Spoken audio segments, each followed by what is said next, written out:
Hi అండి, welcome to CWSN Leela Bhanu channel. ఈరోజైతే నేను మీ ముందుకు పండు మిర్చి పచ్చడిలోకి పండు మిరపకాయల్ని ముందు ఎలా తొక్కుకోవాలి, ఆ తొక్కు ఎలా ప్రిపేర్ చేసుకోవాలి అనేదైతే ఒక చిన్ని మినీ వ్లాగ్ అండి. నేనైతే పండు మిర్చిని తీసుకువచ్చాను. ఆ పండు మిర్చి 2 కేజీలు తీసుకున్నాను. అది నేను ఎలా ప్రిపేర్ చేస్తాను అనేది మీ అందరికీ చూపించాలని ఈరోజైతే ఈ వీడియో చేయడం జరుగుతుంది. వచ్చేయండి ఫ్రెండ్స్, చూపిస్తాను. మీరు కూడా ఈ విధంగా ప్రిపేర్ చేసుకోండి. ఎందుకంటే పెద్దవాళ్ళకైతే చాలా వరకు తెలుస్తుంది, కానీ ఇప్పుడు కొత్తగా వివాహం చేసుకున్న పిల్లలకి చాలా పొరుగు దేశాల్లో, పొరుగు రాష్ట్రాల్లో ఉండే వాళ్ళకి ఈ పచ్చళ్ళు ఎలా పట్టాలి అనేది తెలీదు. అయితే మనకి యూట్యూబ్ వేదికగా ఇప్పుడు అన్నీ ఏది సెర్చ్ చేసినా వచ్చేస్తుంది. అయినా సరే ఒక్కొక్క ప్రాంతానికి ఒక్కొక్క స్టైల్ ఉంటుంది.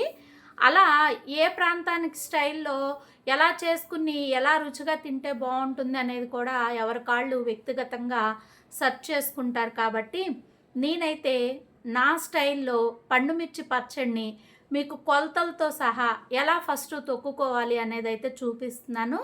అందరూ కూడా ఈ వీడియో చూసే ముందు ఒక లైక్ అయితే ఇవ్వండి. వచ్చేయండి వీడియోలోకి.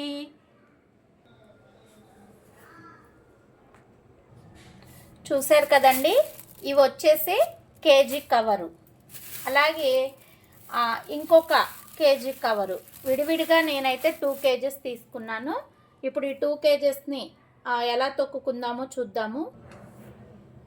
చూశారు కదండి, పండు మిరపకాయలు ఇవి 2 కేజీలు పండు మిరపకాయలు. మనము ఇలా కాయలు తొడుము అనేది ఇలా పచ్చగా ఉంటే మనకి ఫ్రెష్ కాయలు అనమాట. మనకి తొడుము అనేది ఎప్పుడూ కూడా పచ్చగా ఉన్నది చూసి కొనుక్కోవాలి. ఈ తొడాల్ని తీసుకుని ఈ మాదిరిగా అయితే ఇంటికి తీసుకువచ్చిన తర్వాత క్లాత్ మీద ఇలా పెట్టుకుని మనం క్లాత్తో అయితే ఈ విధంగా కాయని అయితే తుడుచుకోవాలి. ఎందుకంటే మనం కడగకూడదు కాబట్టి తుడుచుకోవాలి. ఇప్పుడు కొంతమంది మిక్సీలో వేస్తారు, నేనైతే ఈ పండు మిర్చిని మిక్సీలో వేయటం లేదు. చూశారు కదా, చక్కగా రోల్ అనమాట. మనకి ఉండి రోకలతో దంచుకుంటే ఇంకా బాగుంటుంది. మాకు రోకలు లేదు, రోలు బండతో అయితే నేను మిరగాయల్ని దంచుతాను. ఇప్పుడు చింతపండు కూడా మనము అంతకుముందు నేను ఒక పండు మిరపకాయ పచ్చడిలో వేడి నీళ్ళతో పెట్టుకునేది చూపించాను. ఇప్పుడు అలా కాకుండా మనం తొక్కేటప్పుడే చింతపండు పెట్టుకోవాలి. అది ఎలా పెట్టుకోవాలి ఏంటి అనేది మీకు కొలతలతో చూపిస్తాను, చూడండి. ఇప్పుడు మనకిది అరసోల. ఈ అరసోలతో కేజీ పండు మిరపకాయలకి మనమైతే ఒక అరసోల కళ్ళుప్పు అంటే రాళ్ల ఉప్పు, ఈ రాళ్ల ఉప్పునైతే వేసుకోవాలి. మనం వచ్చేసి కేజీకి అరసోల అయితే వేసుకోవాలి. చూపిస్తున్నాను, చూడండి.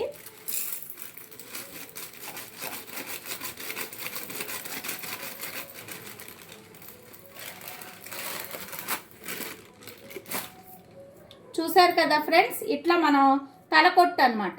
ఇలా మనం కేజీ పండు మిరపకాయలకి ఇలాంటి అరసోలు ఉన్న వాళ్ళు ఇలాంటి అరసోలతో తీసుకుని వేసుకోండి.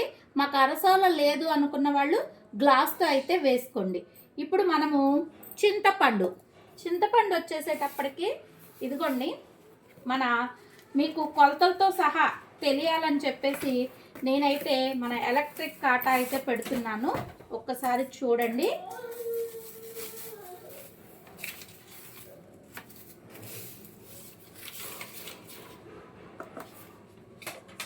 నేను 2 కేజీలు పండు మిరపకాయలు తీసుకున్నాను. ఇది చింతపండు. ఈ చింతపండు వచ్చేసి కేజీకి మనం తినగలిగే వాళ్ళైతేనేమో 300 గ్రాములు పెట్టుకోవచ్చు. మేము తక్కువ తింటాము అనుకునే వాళ్ళైతే మీరు 1/2 కేజీ పెట్టుకున్నా సరిపోతుంది. అదిగోండి, నేనైతే మీకు కనిపిస్తుందో లేదో 597 అంటే 600 గ్రాములు, కేజీకి 300 గ్రాముల చింతపండు అయితే పెడుతున్నాను. 300 గ్రాముల చింతపండు పెడితే చక్కగా మనకు పచ్చడి పుల్లగా మంటగా బాగుంటుంది.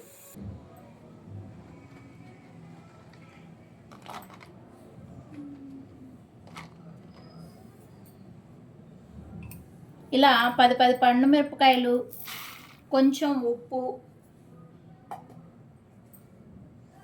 అలాగే మనం కొంచెం పసుపు వేసుకుని కచ్చా పచ్చగా దంచుకోవాలి.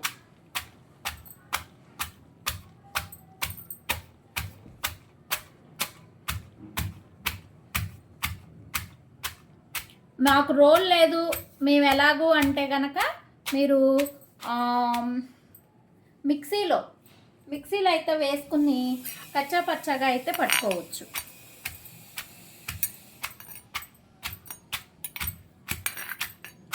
మెత్తగా ఏమీ తొక్కక్కర్లేదు, కచ్చా పచ్చగా జస్ట్ కాయని నలిపితే చాలు. ఇప్పుడు చూపిస్తాను చూడండి.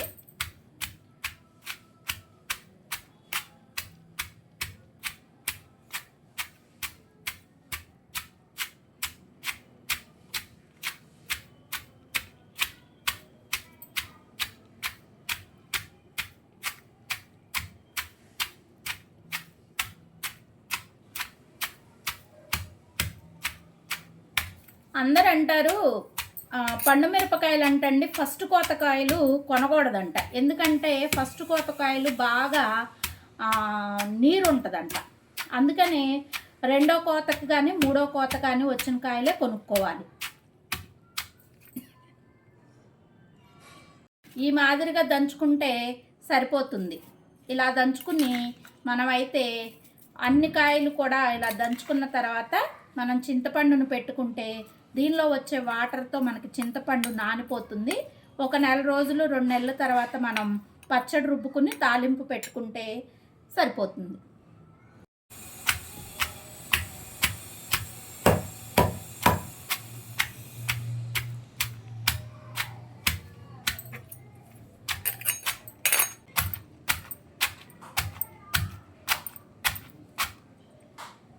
దంచుకున్న పండుమిర్చి తొక్కుని ఈ విధంగా ఒక జాడీ ఉంటే జాడీలోకి కానీ లేదంటే ఏదైనా ఒక డబ్బాలోకి కానీ పెట్టుకున్నాక మనం కొలత పెట్టుకున్న చింతపండుని ఈ విధంగా అయితే పండుమిర్చి తొక్కులో కలుపుకోవాలి. ఇలా మనము ఒక 30 రోజులు కానీ 60 రోజులు కానీ మనం దానిలో గనక వాటర్లో మన చింతపండు గనక నానితే పచ్చడి రుబ్బుకుంటే పచ్చడి ఎంతో టేస్ట్గా ఉంటుంది. ఈ విధంగా ఎవరైనా సరే ఎలా తొక్కుకోవాలి కొలతలతో మాకు తెలీదు అనుకున్న వాళ్ళైతే మన రైతు బజార్లో పండుమిర్చి దొరుకుతుందండి. 1 కేజీ పండుమిర్చి తెచ్చుకుని ఒక అరసాల ఉప్పు వేసుకుని దానిలోకి 1/2 కేజీ కానీ లేదు 300 గ్రాముల చింతపండును పెట్టుకుని నేను చూపించిన విధంగా రోట్లో కానీ లేదంటే మిక్సీలో కానీ దంచుకుని 1 నెల రోజుల పాటు దాన్ని ఊరనివ్వండి చింతపండుని. అప్పుడు మీరు గ్రైండర్ అయితే గ్రైండర్లో వేసుకోండి, రోట్లో రుబ్బుకుంటే రోట్లో రుబ్బుకోండి. ఈ పండుమిర్చి చట్నీ మనము టిఫిన్లో కానీ లేదు భోజనంలో కానీ తినొచ్చు. వీడియో నచ్చినట్టయితే లైక్ చేయండి, షేర్ చేయండి, సబ్స్క్రైబ్ చేయండి. Thank you. Bye bye.